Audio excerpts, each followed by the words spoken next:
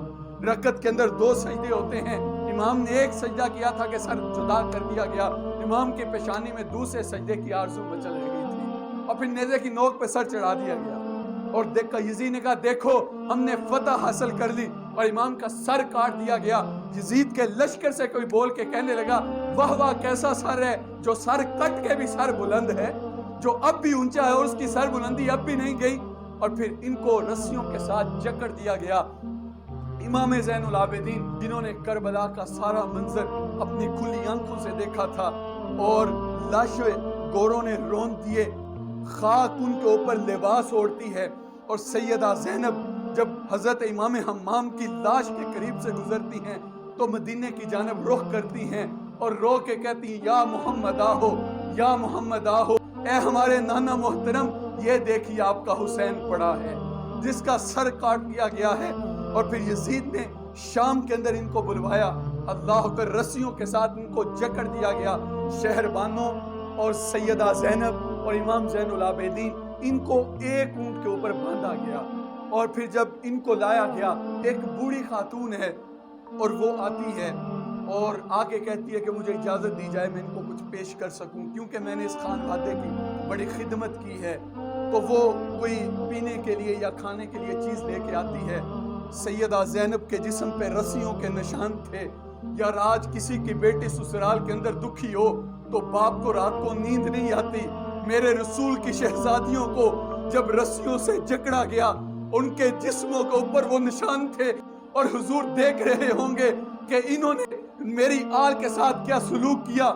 اللہ اکبر، ایک نے نیزہ ماریا وچ سینے، تجھے تیراں دا می ورسان لگ پے، ول کعبے نو سجدہ کرنے والے ہتھی آپ ہی کعبے نو ٹان لگ پے۔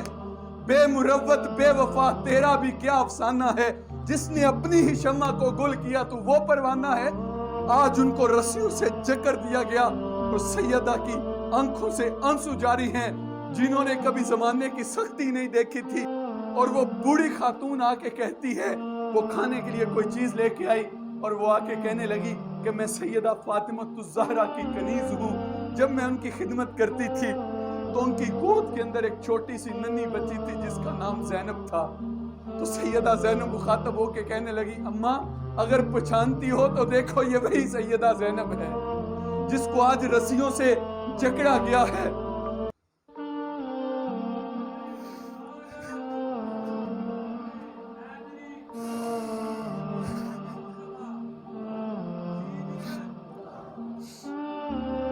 آج ان کو رسیوں کے ساتھ جکڑا گیا ہے اور یزید کے دربار میں لے کے آئے، اور پھر یزید جو ہے وہ ہیلے کرنے لگا، چونچلے کرنے لگا اور کہنے لگا کہ میں نے حسین بن علی کو شہید نہیں کیا، پتہ نہیں حسین کو کس نے شہید کیا ہے۔ تو امام نے کہا ہماری 4 شرطیں ہیں۔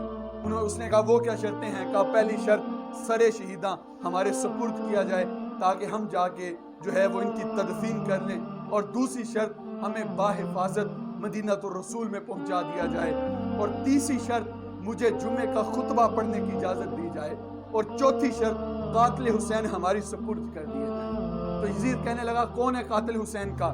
تو کسی نے کہا شمر ہے۔ شمر نے کہا میں نے قتل نہیں کیا، یہ سناد بن انس نخی نے قتل کیا ہے۔ اس نے کہا میں نے قتل نہیں کیا، یہ خولی نے ہی قتل کیا ہے۔ خولی کہنے لگا میں نے قتل کیوں کرنا ہے، قتل تو اس نے کیا جس کی حکومت کو خدشہ تھا۔ تو پھر وہ کہنے لگا یہ شرط تو تمہاری پوری نہیں ہو سکتی، چلو تم جمعے کا خطبہ ارشاد کر لو۔ 14 سال کی عمر ہے، چڑھتی جوانی ہے، اور امام خطبہ دینے کے لیے ممبر پہ آتے ہیں۔ خطابت تو اس گھر کی لونڈی ہے، اور امام کے لبوں سے علی کی بولی نکلنے لگی۔ امام نے جب فضائل مناقب اہل بیت کے بیان کیے تو یزید کو ڈر لگا کہیں لوگ میری گردن نہ کاٹ دیں، تو اس نے مؤذن کو اشارہ کیا کہ اذان پڑھو، تو جلدی جلدی اذان پڑھی جانے لگی۔ تو مؤذن نے کہا اللہ اکبر اللہ اکبر، تو امام زین العابدین کہنے لگے اس بات کے اندر کوئی شک نہیں کہ اللہ سب سے بڑا ہے۔ مؤذن نے شہادتین کا کہا اشہد ان لا الہ الا اللہ، امام نے کہا اس میں بھی کوئی شک نہیں، اس کی گواہی ہم نے اپنے خون سے دی ہے۔ جب مؤذن نے یہ کہا نا اشہد ان محمد رسول اللہ، تو امام کی آنکھوں میں آنسو آ گئے، اور امام مخاطب ہو کے یزید سے کہنے لگے یزید دیکھ، آج اذان کے اندر تیرے نانے کا نام ہے یا میرے نانے کا نام ہے؟ اللہ اکبر۔ تو پھر جو ہے وہ خطبہ پڑھا گیا اور ان کو حفاظت سے مدینہ الرسول میں بھیج دیا گیا۔ ساری زندگی امام زین العابدین نے ٹھنڈا پانی نہیں پیا۔ آپ پانی پینے لگتے تھے تو روتے تھے، کہتے تھے مجھے سکینہ کی پیاس یاد آتی ہے، مجھے علی اصغر کا تڑپنا یاد آتا ہے۔ آپ نے جنگلوں کے اندر خیمے لگا لیے، اور پھر جب مالک کشتر کی قیادت میں مختار سقفی کی فوجیں نکلی، اس نے حکم دیا تھا کہ قاتل حسین کو چن چن کے قتل کیا جائے۔ جو ہے یہ بھاگتا ہوا جنگلوں کے اندر نکلا جان بچانے کے لیے، تو اس کا گھوڑا بھدک گیا، تو وہ دور جا کے ٹھہرا، تو حلق سوکھ گیا تھا، پیاس سے کانٹا بن چکا تھا، تو اس نے دور دیکھا ایک خیمہ ہے، تو اس نے خیمے کے اندر جا کے دیکھا امام زین العابدین قرآن کی تلاوت کر رہے تھے۔ پانی مانگنا چاہا لیکن غیرت اجازت نہیں دیتی، کس منہ کے ساتھ پانی مانگے؟ ہم نے تو 6 ماہ کے بچے کو بھی تڑپایا تھا، ہم نے تو معصوم سکینہ کو تڑپایا تھا، ہم نے قاسم کو شہید کیا تھا، ہم نے عباس کے بازو کاٹے تھے، ہم نے انہوں محمد کے لاشیں گرائے تھے، لیکن مرتا کیا نہ کرتا، امام سے پانی مانگا، امام نے پیالہ بھر کے پانی کا دیا، گھٹا گھٹ پانی پی گیا، پیاس شدت کی تھی، کہنے لگا اور پانی دو، امام نے اور پانی دیا، وہ بھی پی گیا، کہنے لگا اور پانی دو، امام نے اور پانی دیا۔ جب 3 پیالے بدبخت پی چکا تو کہنے لگا شاید حضرت آپ نے مجھے پہچانا نہیں۔ تو امام جو ضبط کر کے بیٹھے تھے چھم چھم آنسو برسنے لگے اور کہنے لگے بدبخت تجھے نہیں پہچانتا، جس نے 6 ماہ کا اصغر بھی نہیں چھوڑا، جس نے بیویوں کا لحاظ بھی نہیں کیا اور مخدرات اسلام کو جو ہے وہ پامال کیا، تجھے نہیں پہچانتا؟ تو کہنے لگا حضرت اگر پہچانتے ہیں تو آپ نے پانی کیوں دیا؟ کہا ایک وقت تھا ہم تمہارے گھر میں آئے تھے، جو تم نے کیا تھا وہ تمہارے خاندان کی ریت تھی، آج تم ہمارے گھر میں آئے ہو، جو میں کر رہا ہوں یہ میرے نانے محمد عربی کی ریت ہے۔ اللہ اکبر۔ اور پھر جب جو ہے وہ مروان بن حکم کے دور کے اندر امام زین العابدین کو دوبارہ ہتھکڑیاں پہنائی گئیں، تو بادشاہ وقت حجر اسود کو بوسہ دینے کے لیے قریب آیا تو لوگ راہیں نہیں چھوڑتے، تو ایک جانب ہو کے کھڑا ہو گیا کہ جب لوگ راہیں کشادہ کریں گے تو میں حجر اسود کو بوسہ دوں گا۔ تو پھر ایک طرف سے بیڑیوں کے اندر امام زین العابدین آتے ہیں، تو جب لوگوں نے امام زین العابدین کو آتے ہوئے دیکھا تو لوگوں نے راہیں چھوڑ دی۔ امام نے حجر اسود کو بوسہ دیا، تو وہ جانتا تو تھا کہ یہ امام ہے۔ اگر کوئی بندہ کسی کو جانتا اور اس کی تحقیر کرنی ہو تو بندہ نام نہیں لیتا بلکہ کہتا تو کون ہے؟ تو کہنے لگا من ہاذا، ہے کون ہے؟ تو وہاں پہ بادشاہ کا درباری شاعر تھا، فرزدق تھا تو درباری شاعر بادشاہ کا، لیکن آج اس کی غیرت جاگی، وہ کہنے لگا بادشاہ تو نہیں جانتا یہ کون ہے؟ اسے تو کربلا کے ریزے بھی جانتے ہیں یہ کون ہے، اسے تو عرش والے بھی جانتے ہیں اور فرش والے بھی جانتے ہیں یہ کون ہے۔ تو پھر وہاں پہ کھڑے کھڑے اس نے امام کی شان کے اندر 200 اشعار لکھ دیے، تو بادشاہ نے زندان کے اندر ڈلوا دیا۔ امام کو پتہ چلا تو امام نے اشرفیوں کی 2 تھیلیاں جو ہے وہ فرزدق کے لیے بھیجی، تو فرزدق کے پاس جب پہنچی تو اس نے چوم کے آنکھوں کے ساتھ لگائیں اور خادم کو واپس پکڑاتے ہوئے کہا جاؤ امام سے کہنا ساری زندگی ٹگوں کے لیے شاعری کی ہے، یہ جو میں نے قصیدہ کہا ہے یہ اشرفیوں کے لیے نہیں کہا، قیامت کے دن آپ کے نانے کی شفاعت کے لیے کہا ہے۔ اور پھر وہاں پہ جو ہے جب امام کے ہاتھوں میں ہتھکڑیاں تھیں تو امام زہری رونے لگے اور کہنے لگے حضرت سید زادے ہیں، دنیا کو دین دیا ہے اور آج آپ کے ہاتھوں میں ہتھکڑیاں؟ تو امام زین العابدین کہنے لگے زہری پریشان نہ ہو، ہم تو اس کی تقدیر کو مانے بیٹھے ہیں، ورنہ یہ زنجیریں ہمارے لیے کیا ہیں؟ آپ نے جھٹکا دیا زنجیریں ٹوٹ کے بکھر گئی، کہا یہ ہمارے لیے نہیں ہیں، ہم تو اس کی رضا کو مانے بیٹھے ہیں۔ صاحب آج جس دور سے میں اور آپ گزر رہے ہیں مجھے بتائیے کیا قیامت کے دن حسین ابن علی پوچھے گا نہیں کہ آج تم کہتے ہو دین پہ چلنا بڑا مشکل ہے، آج وہ کہہ رہے جو مسجد میں آئے تو قالین بچھے ہیں، ٹھنڈا گرم پانی دستیاب ہے، پنکھے لگے ہیں اور ماحول آسودہ ہے، وہ کہتا ہے دین پہ چلنا بڑا مشکل ہے۔ تو مجھے بتائیے تمہارے لیے دین پہ چلنا مشکل ہے یا حسین ابن علی کے لیے دین پہ چلنا مشکل تھا؟ آج ذرا سی بارش ہو تو ہمارے سجدے قضا ہو جاتے ہیں، معمولی سی گمی آئے تو ہماری نمازیں قضا ہو جاتی ہیں، ذرا سی جو ہے وہ غمی آئی، آزمائش آئی تو ہم کلمہ کفر بولنے لگ جاتے ہیں، لیکن امام نے سب کچھ کٹا کے سجدے کے اندر سر رکھ کے کہا اللہم رضن پہ قضائے کا، صبرن علی بلائے کا، تسلیمن لامر کا، سبحان ربی الاعلیٰ کا۔ مالک سب کچھ کٹا کے سب کچھ پیش کر کے جو مالک خود چل سکتے تھے وہ خود گئے، جو خود نہیں چل سکتے تھے میں ہاتھوں پہ اٹھا کے لے کے گیا۔ مالک سب کچھ کٹا کے حسین تیرے پہ راضی ہے، تو بھی بتا حسین پہ راضی ہوا ہے کہ نہیں ہوا ہے؟ تو آواز آ رہی تھی اس پیاسے پر علی شیر خدا کو ناز ہے، اس نواسے پر محمد مصطفیٰ کو ناز ہے۔ اوروں نے بھی سجدے کیے، اس کا عجب انداز ہے، اس نے وہ سجدہ کیا جس پر خدا کو ناز ہے۔ اور جب امام سجدے کے اندر گئے اور جسم چھنی تھا، آخری بات کر کے اجازت چاہوں گا، اور آپ کا جسم زخموں سے چور چور تھا، تو اللہ نے فرشتوں سے مخاطب ہو کے کہا میرے فرشتوں تم کہتے تھے کہ مالک سجدے ہم کرتے ہیں، باقی ہم بولتے ہیں، اور خلافت کا تاج تو انسان کے سر پہ سجائے گا، یہ تو دنگا مشتی فساد کریں گے، یہ تو خون ریزیاں کریں گے۔